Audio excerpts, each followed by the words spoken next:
So much for being here. My name is Emmanuel Rota, and I'm the director of the European Union Center.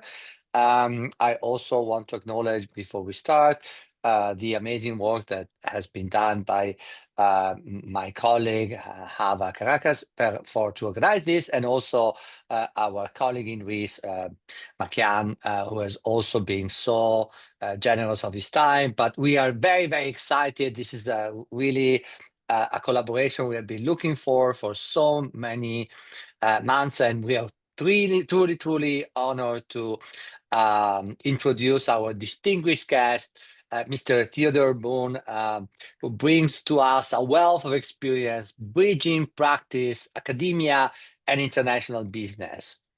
Mr. Boone served as counsel at the Budapest office of the global law firm Dentons, and is a member of the faculty at Corvinus University of Budapest, Hungary's leading school of economics and business.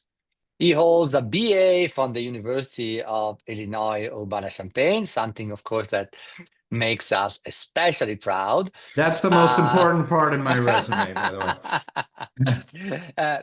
A JD from the Columbia University School of Law and Magister of Law in International Commercial Law from Eötvös Lorad University. My Hungarian is horrible. I apologize. I did study Hungarian for 6 months, but I never learned it properly. Something I also envy to our speaker. His commercial and legal practice spans the United States and Europe, including senior in-house roles and international law firm positions. Beyond his practice and teaching, Mr. Boone has served in significant leadership positions. He's a former co-chair of the American Bar Association's International Investment, Development, and Privatization Committee, and its Central and East Europe Law Committee, and a former president of the American Chamber of Commerce in Hungary. Again, he's fluent in English, his native tongue, but also in German and Hungarian, something, again, as I said, that makes me very envious. His talk today entitled The EU AI Act, Protecting Individual Rights While Fostering AI Development, a comparison of EU and US AI regulatory initiatives, is particularly timely. As you may know, the Artificial Intelligence Act of the European Union entered into force in August 2024 and is now beginning to take effect, introducing a risk-based regulatory framework for AI systems in Europe.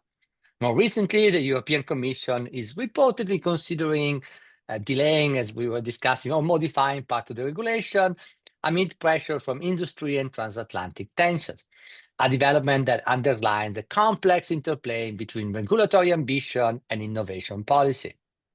In the United States, regulatory efforts remain more fragmented and less prescriptive, reflecting a different balance between fostering innovation and protecting rights.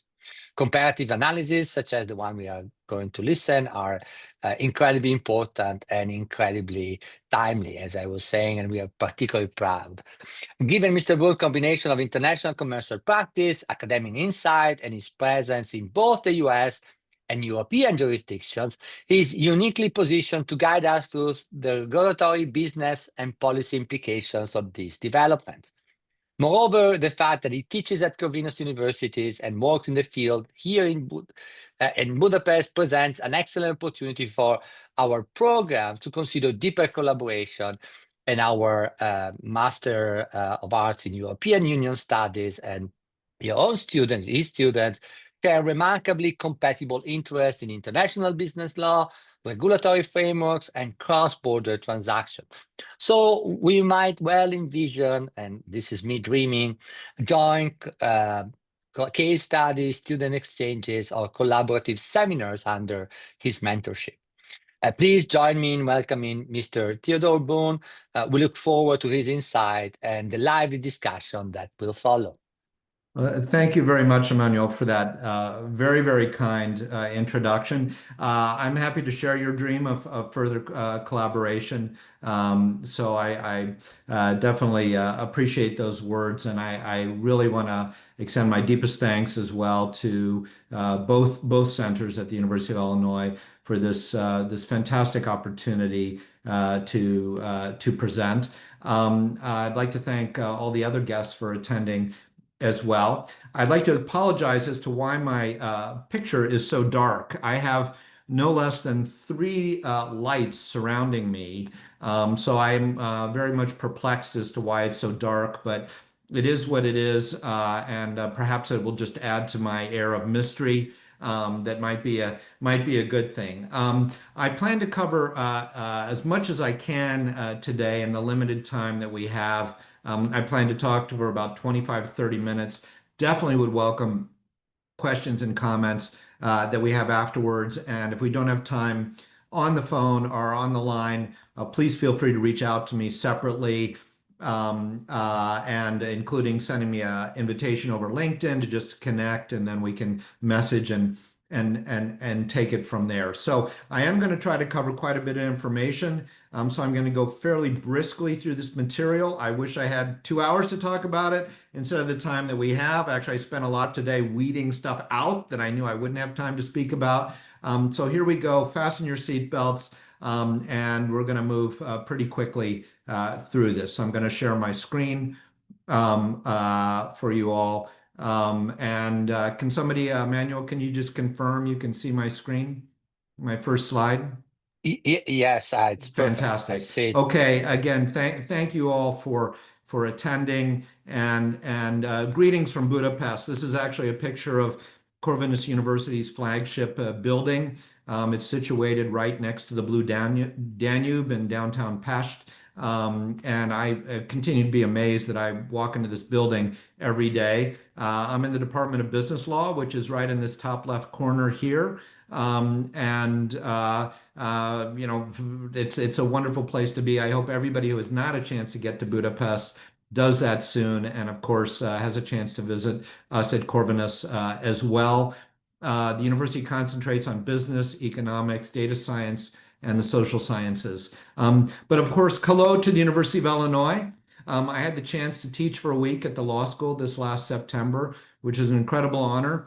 But you know, anybody can take a picture in front of the alma mater, but I thought I really needed, in this era of dual factor authentication, to establish my true Champaign-Urbana creds.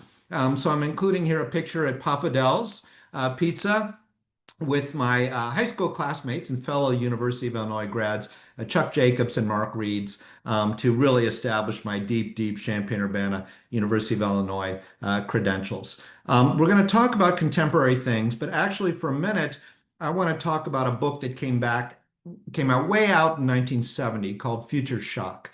And basically, it was written by this futurist, Alvin Toffler, who had its premise of the book was the accelerating rate of technological change was leaving people in this suffering from, quote, shattering stress and disorientation. So this notion that technology is coming at us at an accelerating rate is certainly not new. Toffler was already speaking about it back in 1970. But also in 1970, probably not surprisingly, a lot was going on at the University of Illinois.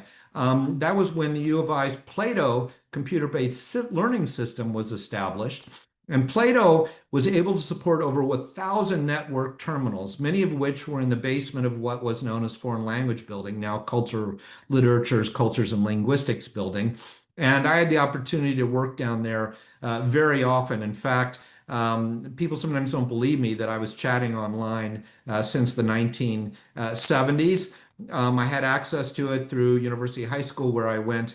And I did spend some time there studying French, which was what I was supposed to be doing on those terminals. But like any or a lot of teenagers, I also had the opportunity to play networked online games as well. And I can neither confirm nor deny that I extensively used that opportunity. But going to today, artificial intelligence, I'll get to a classic definition, but essentially we're talking about machines that generate predictions, recommendations, and content. And why is there this sudden rise now? Well, at least according to Thomas Siebel of Siebel Systems, a U of I grad, he basically said the current rise of AI is fueled by the availability of cloud computing, the Internet of Things with the sensors generating massive amounts of data and big data, and AI systems development. And that's why you have the sudden rise right now. A true definition was issued in 2023 by the OECD, which amended its 2019 definition. And this 2023 definition was issued right before the finalization of the EU AI Act. And you can see here in the definition, it's always the real words that are used are AI systems rather than AI system. An AI system is a machine-based system that for explicit or implicit objectives infers from the input it receives how to generate output such as predictions, content, recommendations, or decisions. So you can see this is an incredibly broad definition, not only predictions and recommendations, but content, just content. So you ask the question, for example, is Spotify AI? Is Netflix AI? Well, Netflix, they both generate content and they certainly recommend what movies you should see, what songs you should look to. So to me, those would definitely fall within this definition of AI system. And this is basically the same definition that the EU used in the EU AI Act.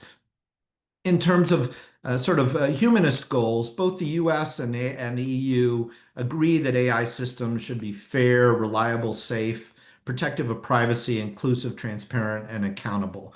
To me, these things are like mom and apple pie. How could you argue against these things? But really where the rubber meets the road is how you implement them,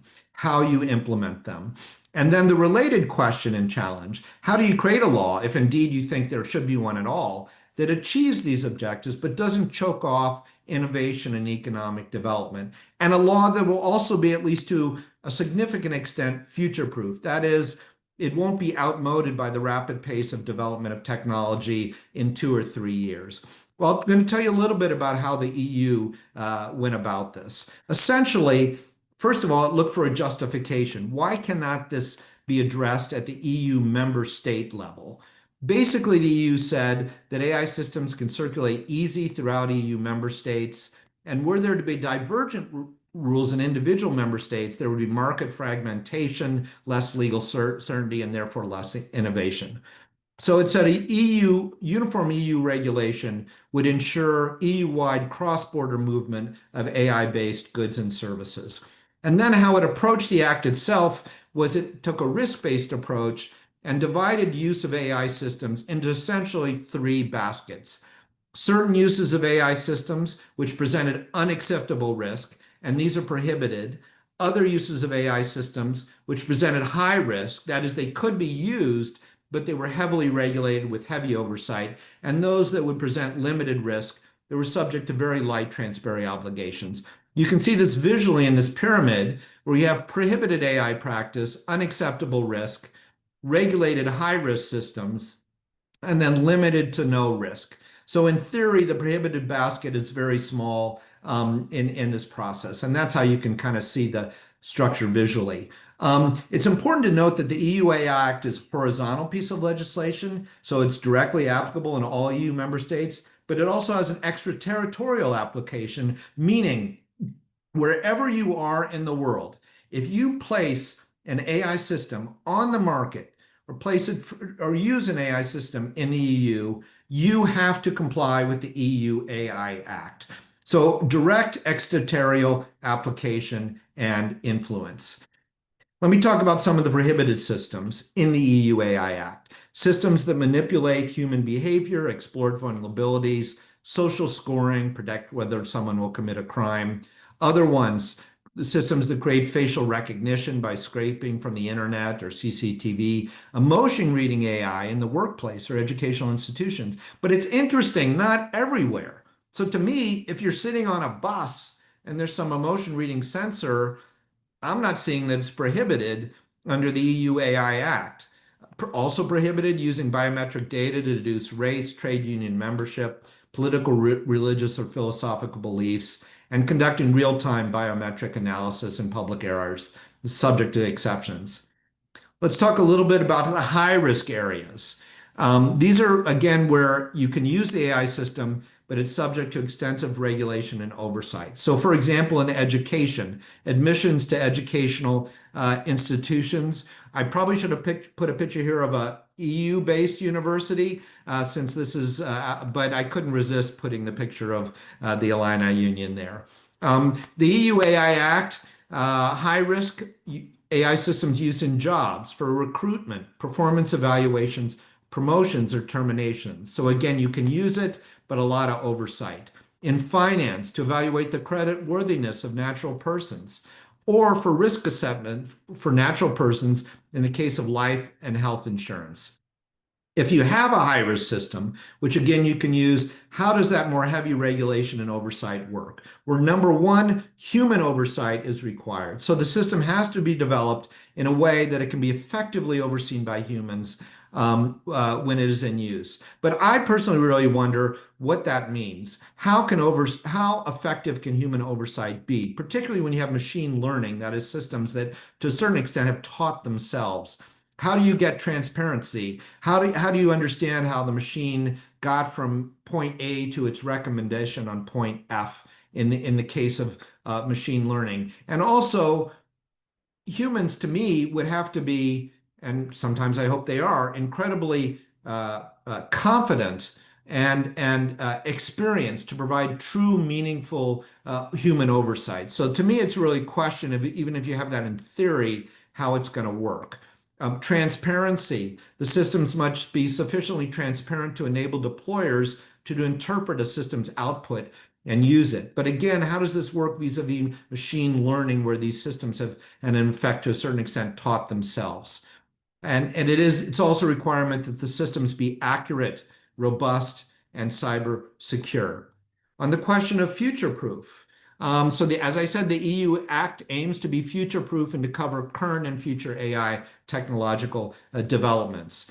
Basically, to me, it does this by deferring a lot of the power to the EU Commission. Those are less familiar with the EU. I would say it's sort of the EU's executive body to, in effect, supplement the EU AI Act. It gives a lot of flex to the Commission to supplement it, and that's how it tries to keep the EU AI Act future-proof.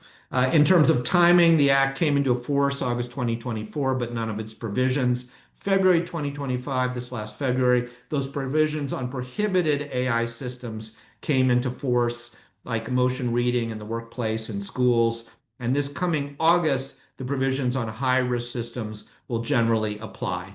Fines under the EU Act can be up to 35 million euro, or 7% of worldwide annual turnover. So you can think for major multinationals, that's an incredible amount. If you violate the use of on prohibited systems. I personally don't think there's going to be heavy enforcement for the time being, as everybody's really gearing up as to how this will apply. How do you apply? How do you comply? This last July, the EU published a code of practice, which is non-mandatory and non-binding and developed by the EU AI office with a lot of external stakeholder input. And basically, it covers transparency, copyright, and safety. And basically, it was saying, if you comply with this code of practice, you're going to be looking pretty good in terms of the EU AI Act. So kind of a roadmap for compliance, and probably a way to defend yourself if there are any accusations that you're not complying with the act. Amazon, Microsoft, Google, OpenAI have signed up to this code of practice. And again, this is only, sorry, I should have mentioned this, for general purpose AI. So think about, for example, ChatGPT. But Meta has said it would not sign up to the code, that it's inhibiting development. It's going to choke off innovation in Europe. And XAI said it would only agree to the code sections on safety, but not on copyright and transparency, also because they're detrimental to innovation. In July 2025, 46 European CEOs, including Airbus, Siemens, called for a 2-year clock stop, a 2-year pause on the application of the EU AI Act. They issued an open letter referring to the unclear, overlapping, increasingly complex EU regulations disrupting their ability to do business in Europe. I have not seen any indication that the US as seriously intends to implement such a pause. I know there have been discussions about it. I personally would be surprised if they do. It took several years to get the EU AI Act in place. So to me, if you put in a pause of supposedly 2 years, you run the risk that that pause is going to be extended and then extended again. And finally, the EU AI Act would really not come into force. So if I was looking at it, I would say let's work together to get compliance. Let's be, a little bit laid back on enforcement, and let's cooperate with industry to get to place we want to be, rather than just putting an absolute 2-year pause on the act. So I want to talk about what's going on in the US and how that relates to what's going on under the EU AI Act. President Biden issued an executive order in October 2023 on AI. It had a number of interesting features. Two that I'd like to cite was one, a requirement that companies developing dual use foundation models, you might think of AI systems that can be used for good purposes or nefarious purposes, and require that they provide reports to the federal government. It also sought to inhibit foreign actors from using United States cloud service providers for nefarious purposes, essentially proposing something along the lines of the Know Your Customer type regulations that we know from the US banking and financial world.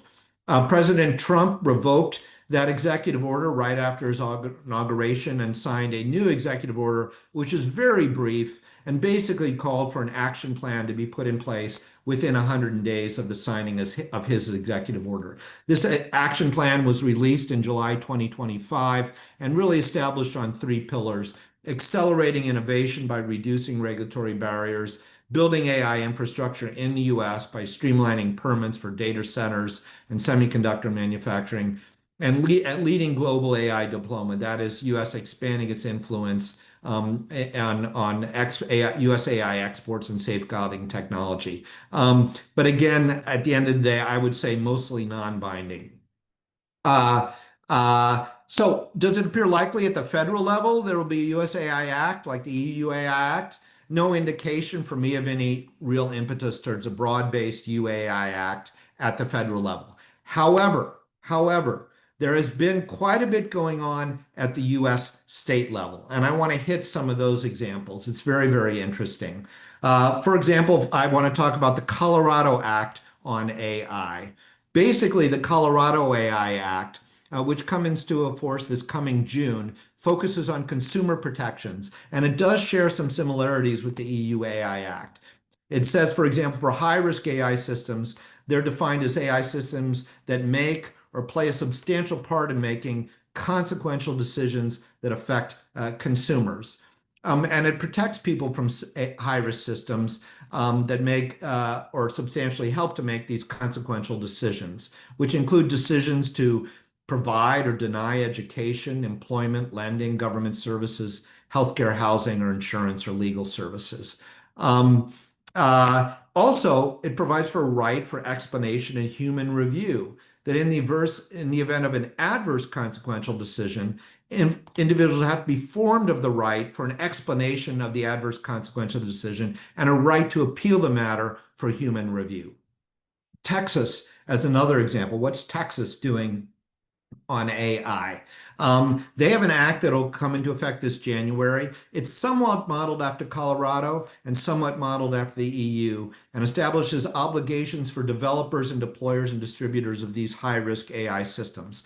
The main focus of the Texas AI Act is to prohibit intentional, discriminatory, manipulative, and other harmful uses of AI. It provides a ban on unacceptable risk AI systems, similar to the EU ban, and prohibits the development or deployment of certain AI systems that have these unacceptable risks, like systems that manipulate human behavior, engage in social scoring, capture biometric identifiers. So you can see this is very similar to the prohibited AI systems use in the EU.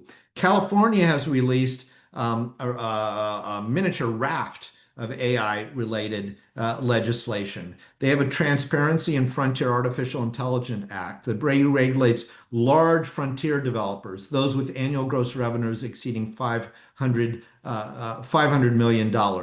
And it requires these developers to disclose their risk management protocols and a transparency report regarding their details, and includes other reporting requirements for critical safety incidents and whistleblower protections. That enters into force this January. And it mandates that AI systems are publicly accessible, within California with more than 1 million monthly visitors or users, to disclose when content has been generated by AI. And that enters into force this coming August. They did get a postponement here, unlike the pause in the EU, to August 2026, a brief postponement of a couple of months. Another California law, generating AI, training data, and transparency. It requires developments of only generative AI systems to publish a high-level summary of the data sets used to develop and train the systems. Again, that enters into force this coming January. California law on healthcare services and artificial intelligence requires healthcare facilities that uses generative AI, again, think ChatGPT, to generate patient communications, that they must include a disclaimer that the communication was generated by generative AI system, and instructions describing how a patient may contact a human healthcare provider. That already entered into force this last January.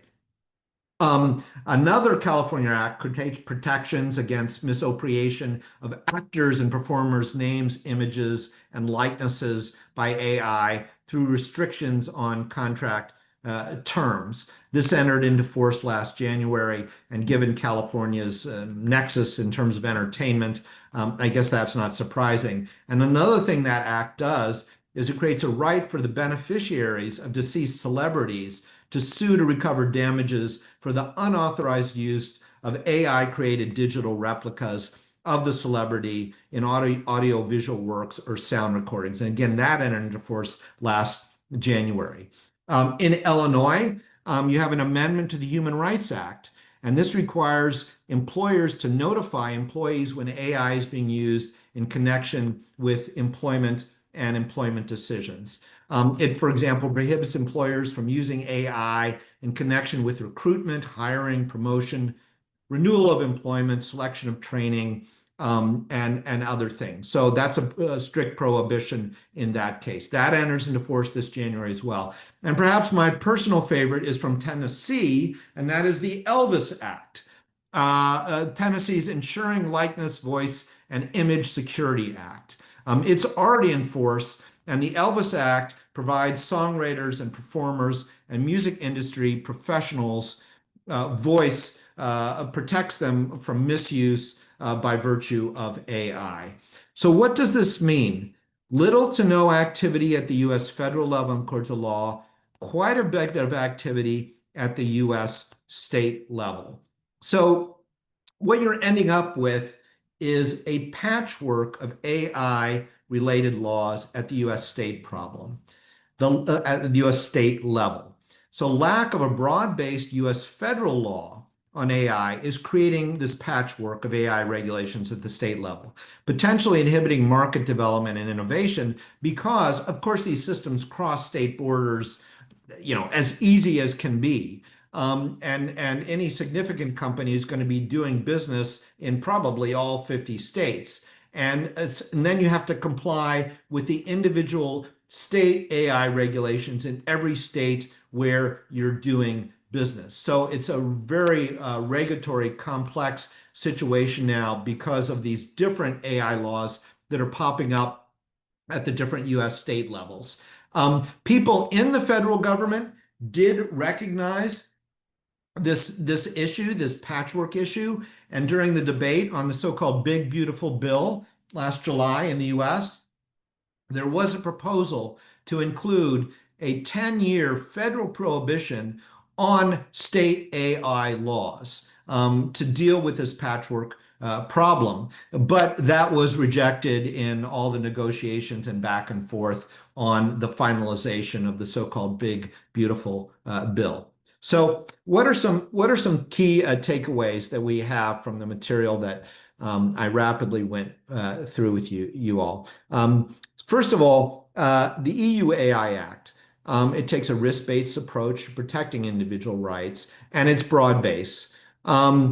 It eliminated or reduced the potential for this patchwork problem in the EU. You will recall what I said when I was starting to talk about the EU AI Act, that one of the prime justifications of the EU in creating an EU AI Act, rather than leaving the regulation of AI to the EU member states, was to not have different regulations in different states. And because if those different regulations in different EU member states were to exist, there would be market fragmentation, less legal certainty, and therefore an inhibition on innovation.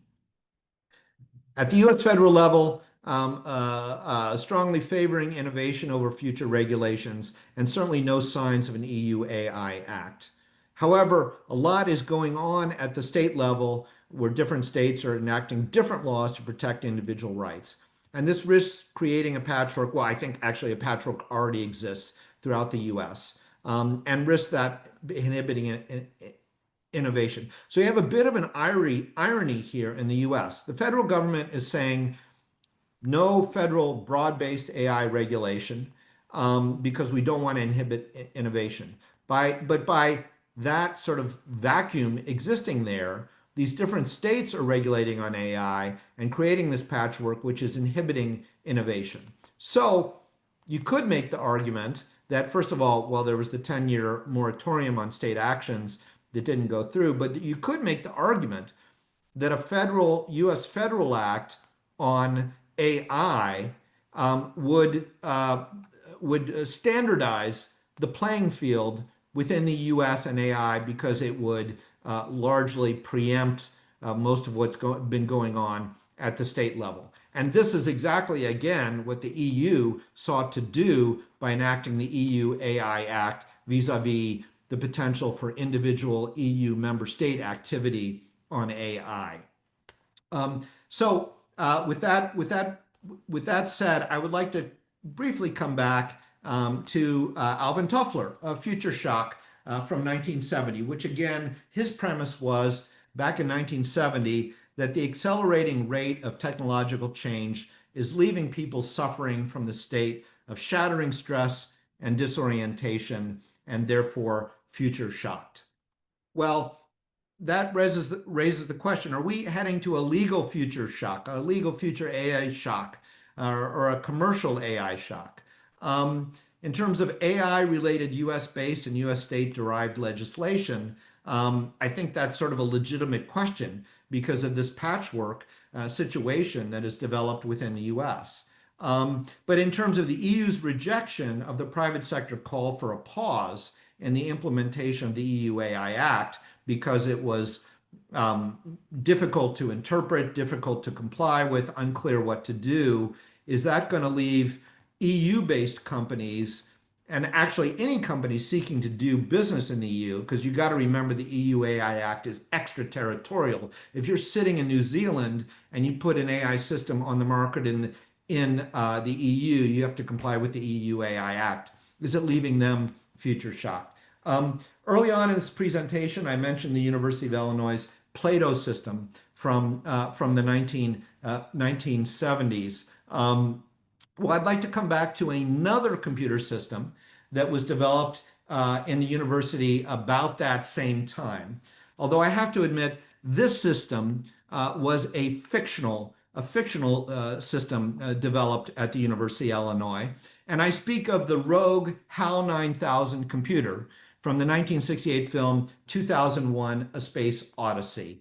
And I have a few quotes from HAL. Perhaps the most important, HAL says, as he's going rogue or has gone rogue, "I am the HAL 9000 computer. I became operational at the HAL plant in Urbana, Illinois on the 12th of January, 1992.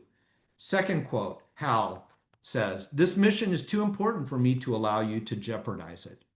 And HAL's final quote, "I know everything hasn't been quite right with me, but I can assure you now, very confidently, that it's going to be all right again.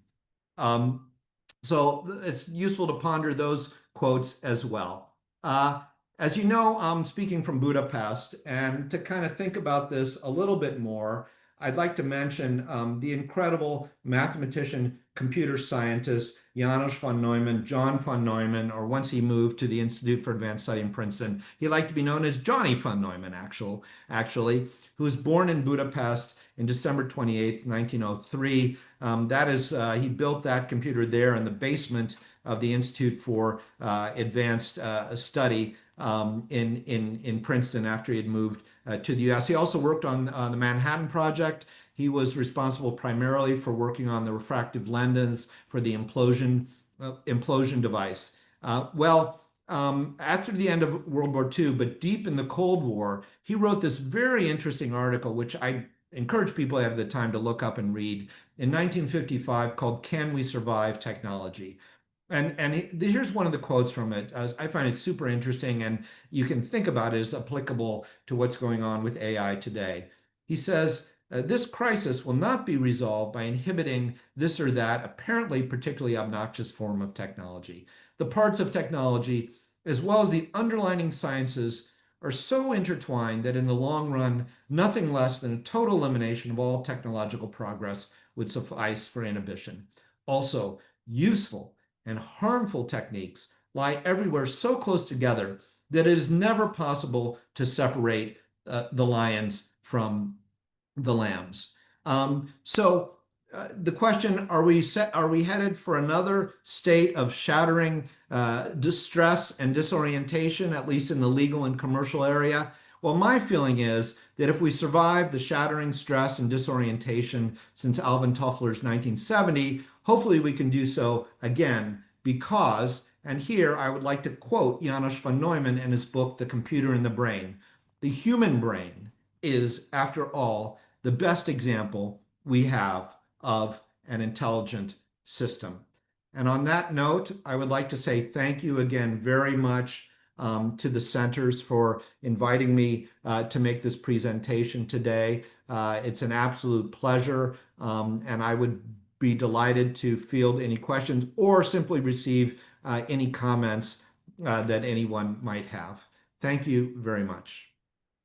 Thank you so much. That was so great. Again, I see people sharing applauses and hearts, and Thank you enjoying all. them. Truly a great presentation.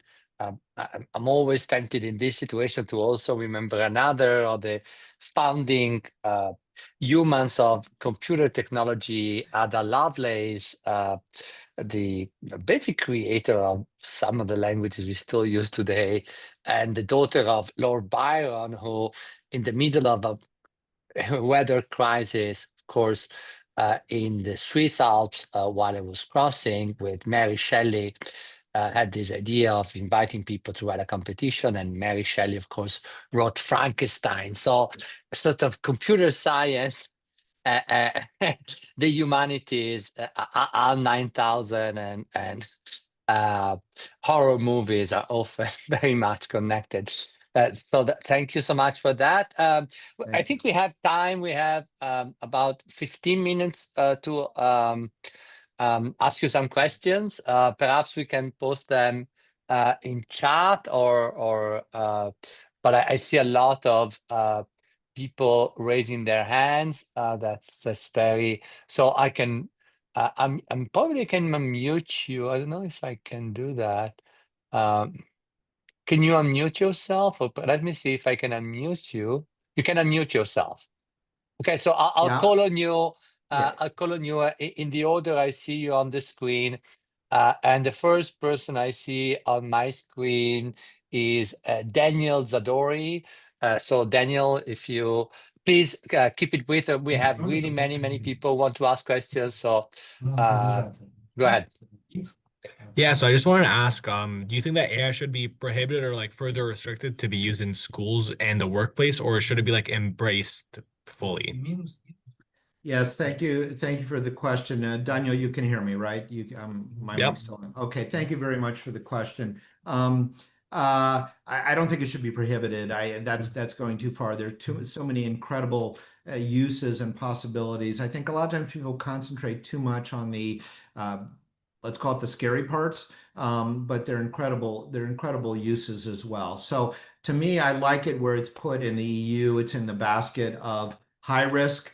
There needs to be heavy oversight. But given that situation, then it can be used in a productive way. Thank you for the question. Perfect. The second person on my screen is Takash Robert. I'm perhaps mispronouncing Yes, the name. that would be me. And my question is that do you think in the US federal laws might have the better effect or state laws? Well, I tell you, before I started thinking about this, I was kind of in the camp of let's not overregulate the AI in the US. But when I started looking at what's going on at the state level, I have just more and more of a concern that it's going to be harder to do business in the US because every single state is going to have different rules. And really, the only way to comply, if you have a US-wide system, which is very easy to do, is basically take the most conservative approach, the most conservative AI laws, and act in that manner to make sure you're in compliance with what's going on in every state. So as I think about this more, I'm thinking that it could make sense to have a US federal law that would override those state laws. But politically, whether that would ever be possible, I think is a big question. Thank you very much for the comment. Yeah, thank you. Question. Next person is Sanzar Matsoukoulov. Hello. My question is, could the EU AI Act set a global standard for responsible AI similar to GDPR? Yeah, very good question. And your question has a very good observation because what happened with GDPR, those that are not familiar with it, this is the EU's privacy legislation, and that really has become a global standard. Some might say a gold standard. So I think the EU AI Act, there is a strong potential that it could become a global standard in the sense of a global example, or some might say a gold standard. I definitely think that's a possibility. And you have to remember in different countries in the world, because of the extraterritorial effect, people in these different countries of the world are going to have to be complying with it anyway.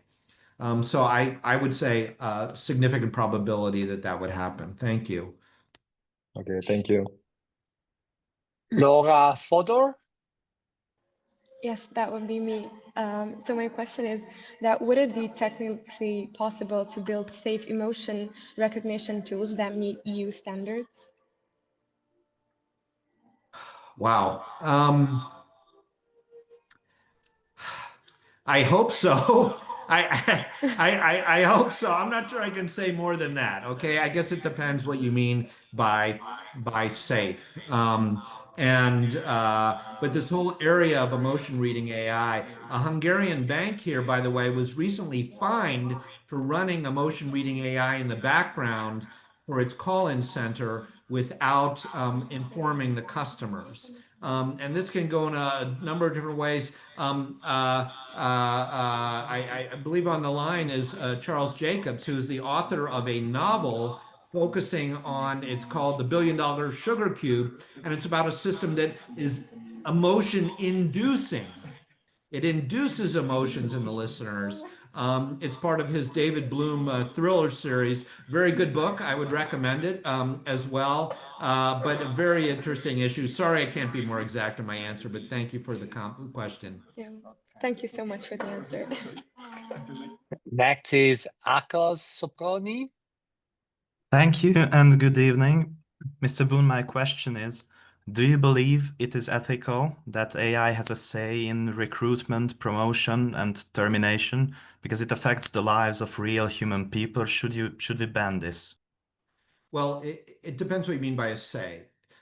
But it's a very interesting point and question. So AI should only be making a recommendation, right? And the human should be making the final decision. But the concern that I have is whether it's in hiring or whether you're a judge and an AI system is recommending the length of a sentence.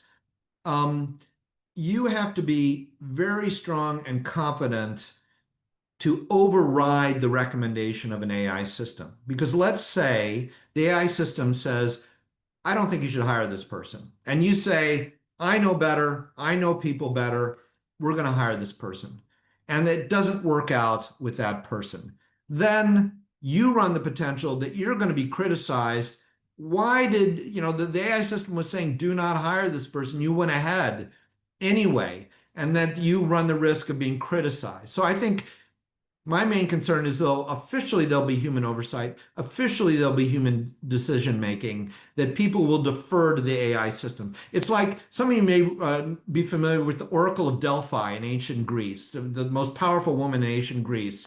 She would come out and state a prophecy as fact, and everybody would accept it unquestionably. And my concern is you run into sort of an Oracle of Delphi situation with these AI systems that are officially only making recommendations, but they're basically taken as fact. Thank you very much for the question. Thank you very much.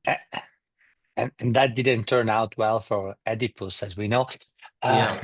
So Laios Perennis Sima is next. So good evening, Mr. Boone. My question would be whether there's a possibility of federal acts in the US across different industries, such as healthcare or financials or other kind of industries.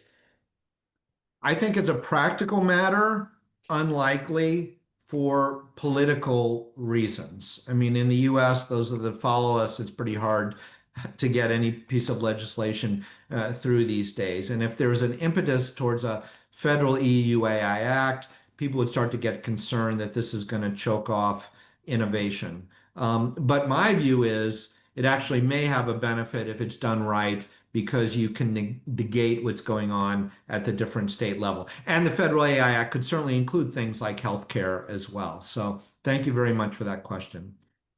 Thank you. Next is Paul Teveneau. Yes, good evening and thank you for the presentation. I had a question coming back to the Training Data Transparency Act in California.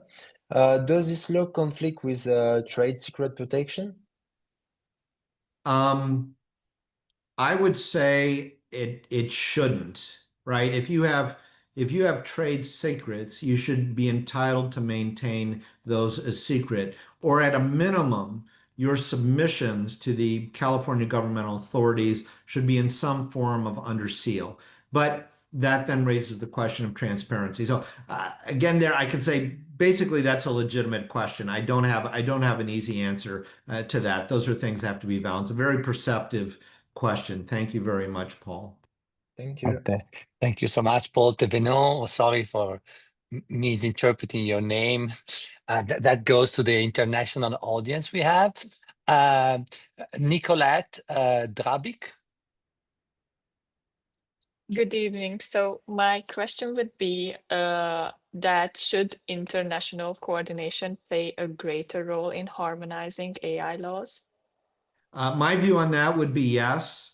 I didn't get a chance to talk about it. The Council of Europe, which doesn't directly have to do with the EU, they have actually put in place a treaty on AI, on the ethical and safe use of AI, and quite a few countries have signed that treaty. So I think that's an example of international cooperation. There has been talk of establishing an entity like the International Atomic Energy Agency, the IAEI in Vienna, that deal with atomic energy for AI.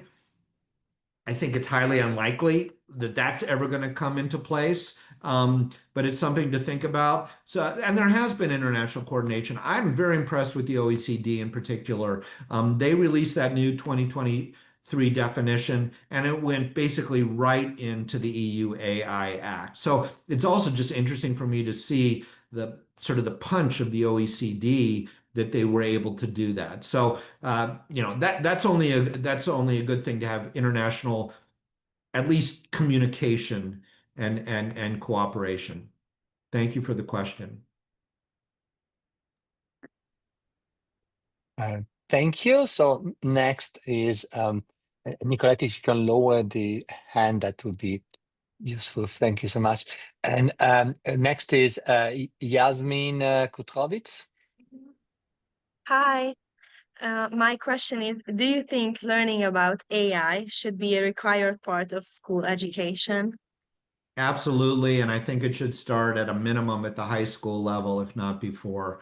Because it just covers it covers everything we do, and the more you can be informed about it, the more you can be able to use it, and the more you're going to be able to honestly look out for yourself and protect yourself. So I would say, don't start at the university level. I would say start at like the freshman high school level would be a really good place to do it. And of course, you can do it gradually and you can keep building. So absolutely. Thank you for the question.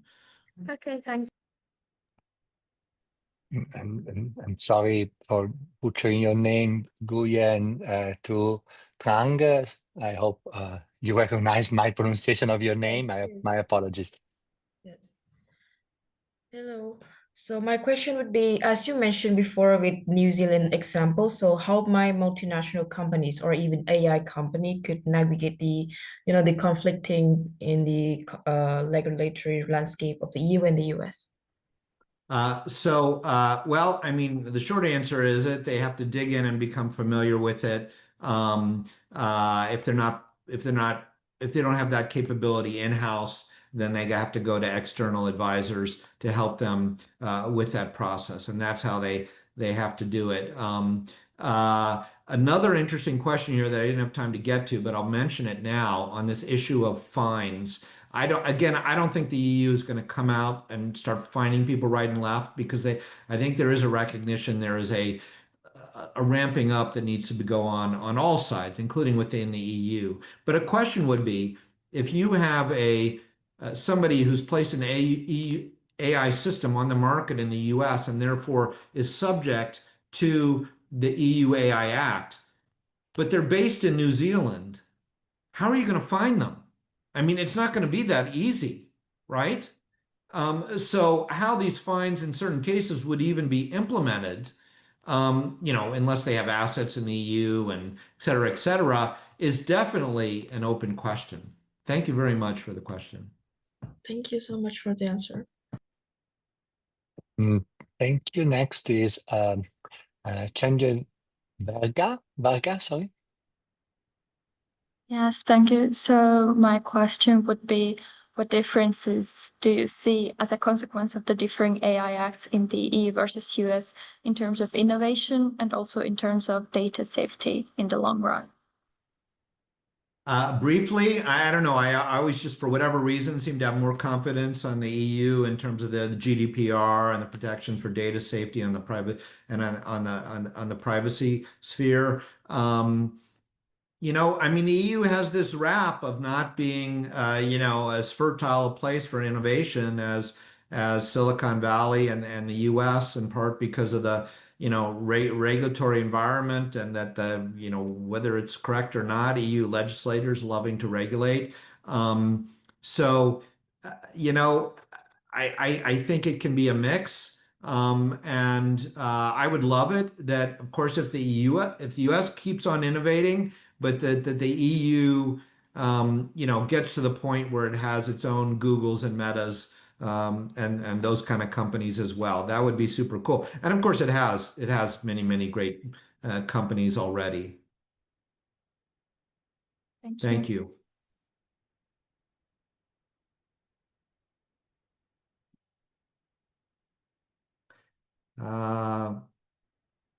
Emmanuel, I don't know if you're still there or something happened, but Simon Dennis, do you want to go next? I see your hands up. I was muting myself. Sorry. Oh, okay. Simon, go.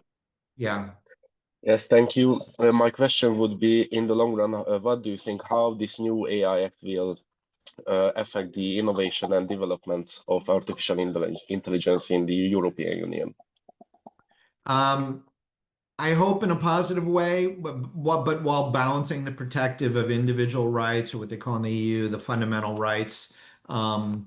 I do think the EU is going to take a cooperative approach to industry. I think the fact that that there is uniform legislation throughout the EU member states by virtue of the EU AI Act, I see that as a positive thing. So I'm hopeful that it will actually help on the innovation front.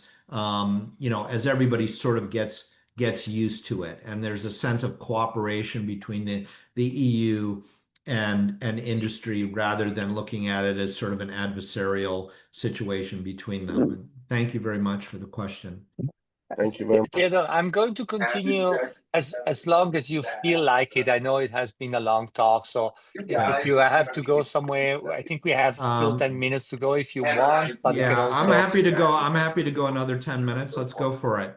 Okay. I'm Very good. very Then much Maria, appreciative of all the questions. absolutely. Then Yeah, we Maria, need somebody to mute. We need somebody to mute. Yeah. Okay, so good evening, Mr. Boone. My question will be, what is your opinion about Meta, Facebook stealing and pirating over 2 million books to develop their AI agent? Is it good because they developed it, or is it bad because they violated copyright? I guess not commenting on that specific instance, but broadening it out a bit to the protection of copyright. I think there needs to be found a way to continue to protect copyrights and intellectual property, because intellectual property is one of the most, it's like one of the most heart and soul objects of how commercial economies work, why people invent and develop. If you lose the ability to protect the fruits of your brain, which the law currently often provides, whether it's copyright or something else, that's a huge negative. So I think that needs to be addressed. So I am definitely in favor of the protection of copyrights and finding mechanisms to do that. And you will recall in the Code of Practice of the EU for General Purpose AI, which is this roadmap for companies to establish frameworks for compliance with the EU AI Act. Copyright was one of the big three. It was copyright, transparency, and safety. So in the EU, at least, copyright is front and center in that process, and I'm certainly in favor of that. And thank you so much for the question, Maria. Thank you. Yes. So stealing is a very technical word, so probably want to be careful. Kerek Barnabas. Good evening, Professor. My question would be, can the law keep pace with rapid advancements in modern technology? Well, I think that's been a question pretty much since the Stone Age and the invention of the wheel. The invention of the wheel came first, and then, and the car, and then people started working out the traffic regulations. So I think the law has always basically been behind the development of technologies. But the question is technology going so quickly and the law not speeding up as well that it's a problem? So I think it is a problem without question. But I do find it very interesting the way that the EU has tried to future-proof the EU AI Act by deferring a lot of power to supplement and adjust to the European Commission, which, by the way, you could argue is not as democratic as it could be, right? Because the Commission, the other bodies of the EU established and legislated this law, and then you're sort of deferring a lot of the power to the Commission to supplement it. But that was their route. And maybe you say that's better than creating a law that took 3-4 years to put in place and it's going to be completely outmoded in 2 years. So thank you for the great question. I would suggest, since we have 5 minutes to go and then we have to break, that we collect perhaps 3 or 4 questions at a time, so that you can perhaps combine them. So Sure. why don't we start with Keshmar and then Laszlo and then Kelson, Barbatue, and then we can sort of, if you Yeah, can ask your sounds good. question and then we can go and try to see if we have. Sounds good.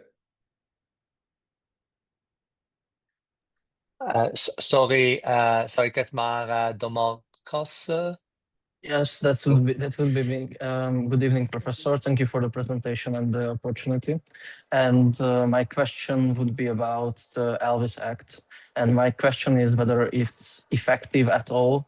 For example, has anybody ever been sued under this law? And if anybody was, then what were the consequences that they had to face? Okay, that's Thank question you. one. All Then right. Laszlo, can you also ask your question?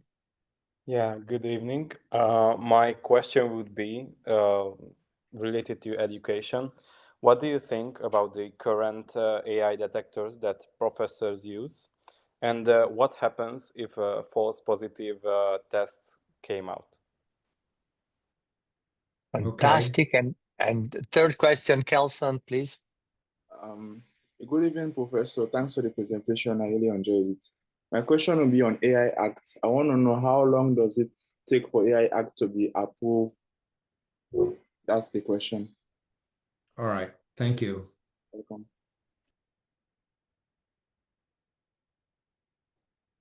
Okay. Perhaps you can add even Zoom user. I don't know your name, Zoom user, but that would be you. I don't know how to call you. Zoom user. Yes. So there Yeah. is before Peter Sherekes, there is somebody who is not identified by name. Maybe we just skip that one. And Yeah, we skip it. Perhaps we'll come back. Yeah. Peter, can you ask your question? Yeah, I had a quick question. I know that you're currently practicing law, I think, and I was wondering, have any of your workflow, or have you seen any like practical change that AI has made in practicing law? How do you see that right now? Okay. All right. So should I answer these, Yes, Manuel? Bob. Yes, please. Yeah. Okay. Very briefly. And again, I apologize to all the questioners for being so brief. On the Elvis Act, I have to be honest, I have not heard of any prosecutions under that. So I can't say that I'm aware of any prosecutions under that, but I also haven't heard anything to say that it's not working properly. In terms of education, the AI detectors and the false positives, while obviously false positives are not a good thing, my personal view is I encourage students to use AI because they're going to be using it when they get out, assuming they don't stay in educational setting. They're going to be using it out for their work, and so they should use it. And I think it's up to kind of the students cooperating with the teachers to develop educational processes that enable that and still are able to test the students and have the students learn. So, I mean, for example, in my case, as my students know, most of my finals are paper and pen, closed book in the classroom. And then also things like presentations. And I don't care whether they used AI for the presentations, but they have to do the presentations and they have to field the questions after the presentation, which will save their knowledge. So I've never used an AI detector. I never plan on using one. The AI Act, the EU AI Act, it's basically started with a white paper, which is kind of a policy paper that came out several years before the AI Act was finalized. So it was a multi-year process. And on the practice of law, dramatic effect to the practice of law. There are multiple AI systems that are in use. Legora is one of them. Harvey AI is another, which any of you that are fans of the Netflix series Suits, I believe was named after Harvey Specter, the super lawyer there. But I think both in law and other advisory service industries, you're going to be getting away from the pyramid structure, and there are going to be less, frankly, entry-level positions, because many of those entry-level positions are going to be taken over by AI systems that are able to do a lot of the research and initial memo writing, initial contract writing, that kind of thing. Thank you guys all for the questions. Thank you Excuse so me, my much. name would be a Zoom user, and I Okay, just Sorry, realized. please. Hi, Zoom users. So, Hi, okay, Zoom. can you identify yourself? What's I'm your name? Marcel Ludwig. Please, Marcel, go ahead, ask your question. And my question, I would be interested in your views, Mr. Boone, on how people would be able to prove more consistently that their work was not created by AI, or that their work was not being exceeded by the levels on the AIAS scale. Okay. All Well, right, next perfect. question. Thank you, Solmay, you're next. Hi, Professor. My question would be that you mentioned that the humanity luckily could always come over problems with innovation and technological development, but and you've also mentioned that a intelligent system, the best intelligent system we know so far is the human brain. But what's scary for me in AI is that we may be able to create something that is greater than us. What do you think about that? Okay. Augustin, and then Sophia. Okay, good evening. So my question would be whether software developers of AI systems can be held liable if illegal activities are carried out using the systems they've designed, or is it purely on the users who use these systems? Okay. Hey, can you hear me? Yes. Yeah. Oh, perfect. Thank you for the opportunity. I would like to ask if there is anything specific that the US or the EU could learn from one another in terms of how they handle or plan to handle AI governance in the future. Sure. Should I do those four, Yes, Emmanuel? yes, please. Okay, on the first one, how do you show that your paper was not generated by AI? Great question. Again, I don't believe in the AI detectors. I think the way you do it is you defend it in person, and you're not defending whether or not it was generated by AI. You're defending the content of what you say and your positions, and then the knowledge that reflected in that paper. So you do that through an oral presentation, oral Q&A, and that kind of thing. And to me, that is the best way to show it. Show the way you know the stuff, having to express it on your feet.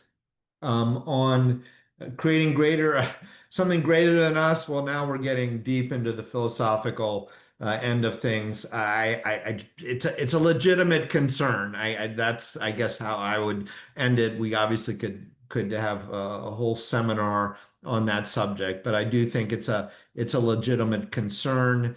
But you know, a lot of times I don't think people really focus so much on the incredible potential benefits. One that just so excites me is really in the healthcare field and the potential for the development of new drugs. And I think there's incredible opportunities there as well. Whether software developers can be held liable for AI systems that are used to, I think the example is commit a crime or something like that. Well, any software developer with a good lawyer is going to have that all covered in their contract, right? Their licensing agreement, that they don't have liability. But I am sure some of them will be sued and already, frankly, have been sued in any event to try to pierce the contractual terms. But basically what they're going to do is create the most solid contract they can to protect that from happening.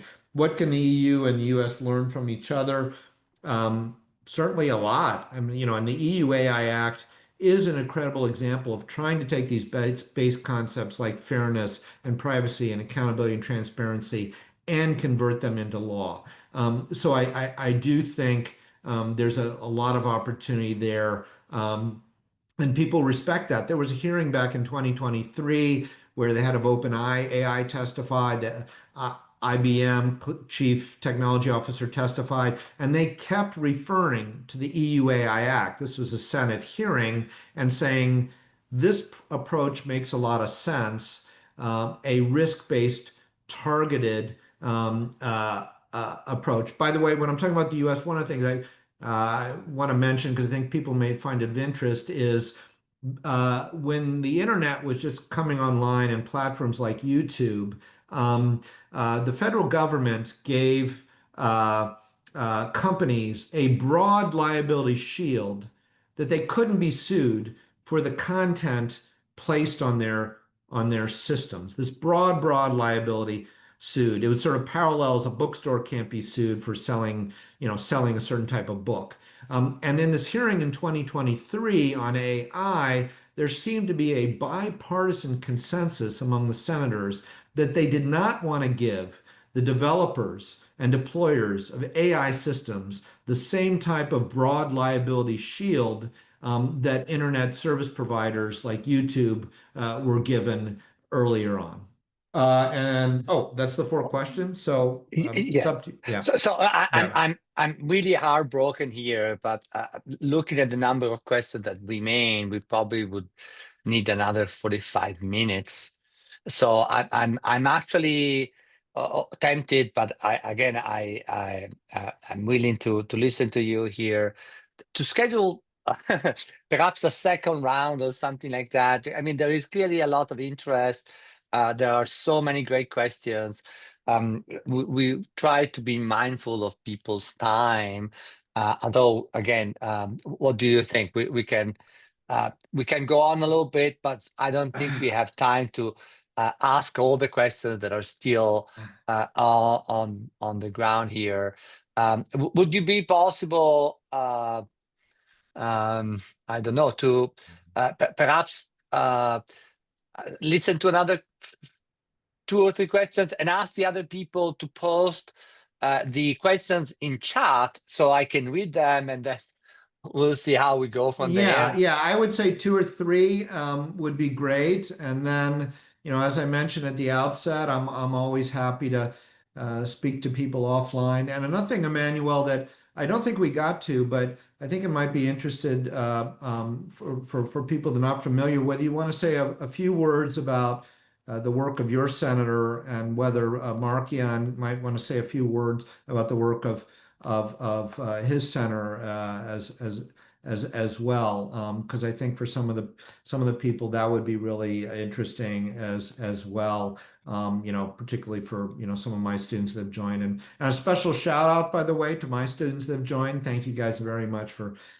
joining. But Emmanuel, if you have time, I think that would be great as well to hear more about what's going on at the University of Illinois for the 2 centers.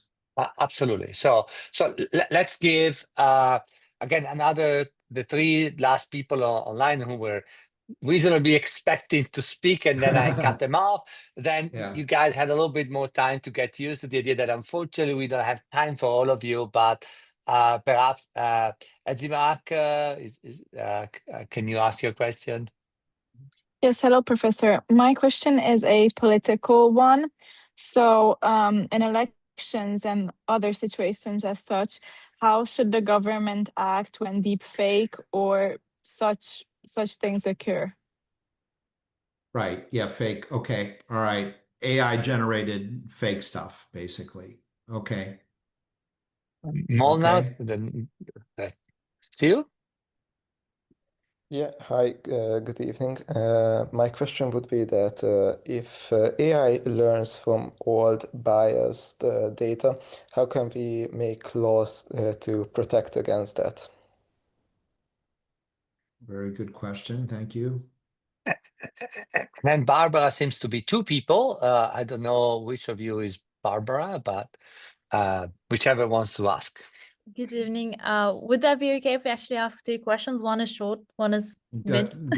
Just go for it. Keep them both short. Yeah, so the first question would be, do you think that the fares that you've talked to us about, which is 7% of global turnover, is actually fair, or is it like too extreme? Okay. And the other question would be could conflicting U.S. state laws on AI raise constitutional issues, such as like the Commerce Clause? I hate people that know about U.S. Constitution. Sorry, pardon. Okay, Blaho, you are the last one. Sorry, Oliver. I'm heartbroken. I know. Good evening. My question would be that you said that there is no AI Act at the federal level because it could slow down the innovation. So does that mean that human rights necessarily slows down the innovation? Wow, another good question. I'm just taking notes. Right. All right, Perhaps so you can should I do answer those? these. Yes, please. Yeah. Okay.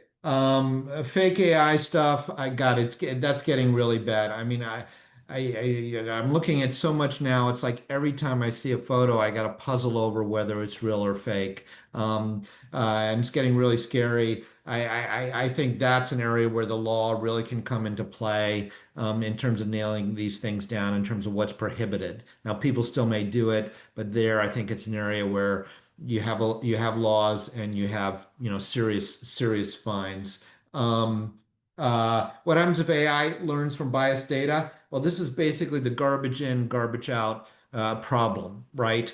So ideally, it's not learning from biased data. Ideally, it's sterilized and people are working on the front end to make sure that the data isn't biased. I know that's easier said than done, but basically that's the case there. Oh, my notes here. Something's too extreme. What was the question? Oh, are the fines too extreme? The 7%. Thank you for that question. That is incredible. It's an eye-catching number and concept. You think of a multinational, 7% off the top of worldwide turnover. I personally think that is put in there just to get people's attention. I would be really, really shocked if there were fines anything along those levels as far as the eye can see. Is the potential that the AI state laws can conflict with the U.S. Constitution? Absolutely, in terms of the protection of the individual rights under the Constitution. Super interesting area for a paper. And thank you very much for that question. I can only give you a general answer on that one, but there's definitely that potential. And this question of whether, by definition, which I think it was Chilla, your question, by definition, if you are seeking to protect human rights, are you therefore going to slow down innovation? I guess what I can say is I hope not. I hope the two can work in balance. And in fact, you can say, at least ultimately, if you're not protecting human rights, ultimately you're going to inhibit innovation because you're going to be creating a society that is not going to be fertile ground for innovation. Thank you very much for the questions. And I think that that's a very important note to close the debate on. So thank you so much. Again, I'm the person who cuts out the debate, so I'm not going to be popular, but just to say a few things about the European Union Center at the University of Illinois. We are a research center, so we do many things that have to do with research and promoting research with faculty, but we're also very much invested in our educational mission. And in that sense, our main goal is to teach American students about the European Union and how it functions, and teach European students who are interested in our master about the American perspective on the European Union. We heard it through so many questions. There is always a question of comparison. Sometimes there are questions that have to do about how one system influences the other, this transatlantic dialogue, but also this transatlantic friend-enemy relationship is really what we like to promote, create students who are competent in the other perspective, so that they are more effective in whichever system they decide to work. So that's our goal, and we are very much here if you have questions for us, if you want to discuss projects or collaboration. We are very much happy to put you in contact with faculty at the University of Illinois. We don't teach many classes within the center because, again, we are mostly a research center in that sense, but we have many affiliates who work with us to provide the classes, from the School of Law to economics to political science to history to the humanities in general. For students who are interested in this kind of experience, we are happy to organize also very individualized experiences for this. So that's my small advertisement that I wrote thanks to AI. No, I'm joking. I don't know if Marchian is here. Yes, thank you so much to Ted and to Manuel and to Hava for putting this event together. It's really a fascinating topic, and just a couple of words on behalf of the Russian, East European, and Eurasian Center at the University of Illinois. So we are one of the oldest area studies centers at the university, established in 1959 during the Cold War, to generate and support American expertise on the languages and cultures of Eastern Europe and Eurasia. We offer a BA and a major and a minor in Russian, East European, and Eurasian studies. We also offer an MA and MA-MS in Russian, East European, and Eurasian studies.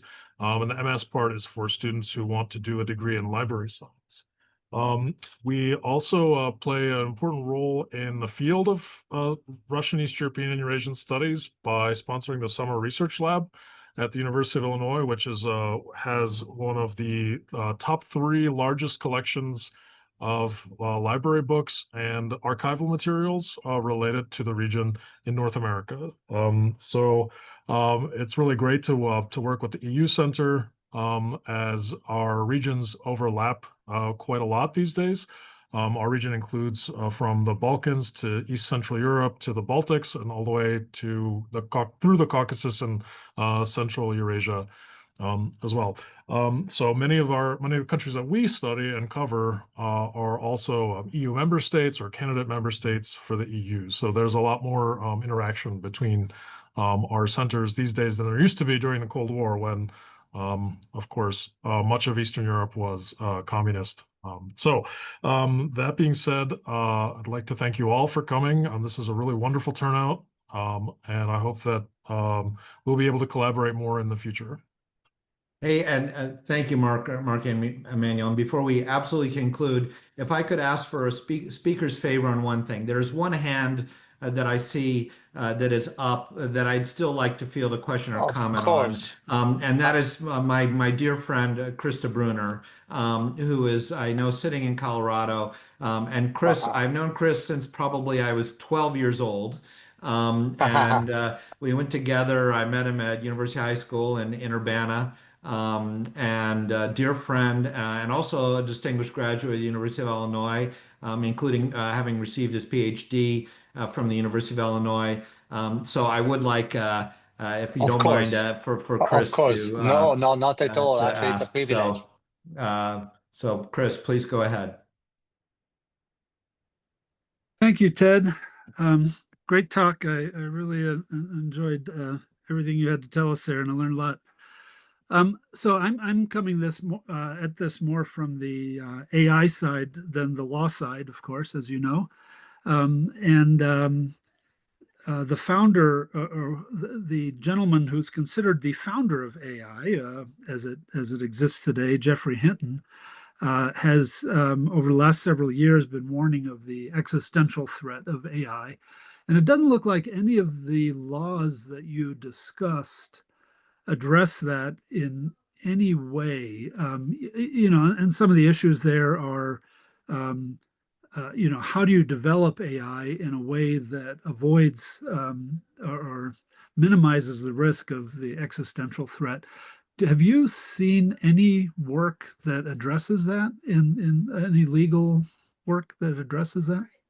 Yeah, thank you so much, Chris, for the question, which not surprisingly is a very perceptive question.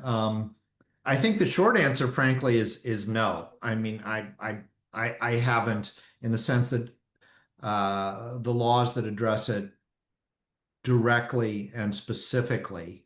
But I guess you could make the argument that the things that the law is trying to do and trying to address, fairness, lack of bias, transparency, accountability, privacy, that in effect, those are kind of the first barriers of a system getting to the existential threat level. So you have these kind of preliminary protective barriers, and presumably a system that would get to that level would be violating your privacy and a whole bunch of other stuff. So I guess that's how I see it, but not specifically at all. So really, thank you very much for that question. Thank you, Ted. Yeah. So Emmanuel, there, I appreciate you giving me the chance to have Chris speak. It has been such a privilege. I think this has to continue.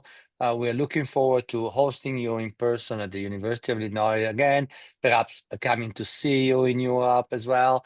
But this certainly should be a very, very fruitful collaboration in the future, because we admire your work, and now we get a chance also to see what wonderful students you have and how active and smart they are. So that's also something that clearly we would like to help developing further. Thank you so much, Ted. And again, I hope to talk to you soon. Thank you. Thank you. Thank you, everybody. Cheers. Have a good day. Good evening. Cheers.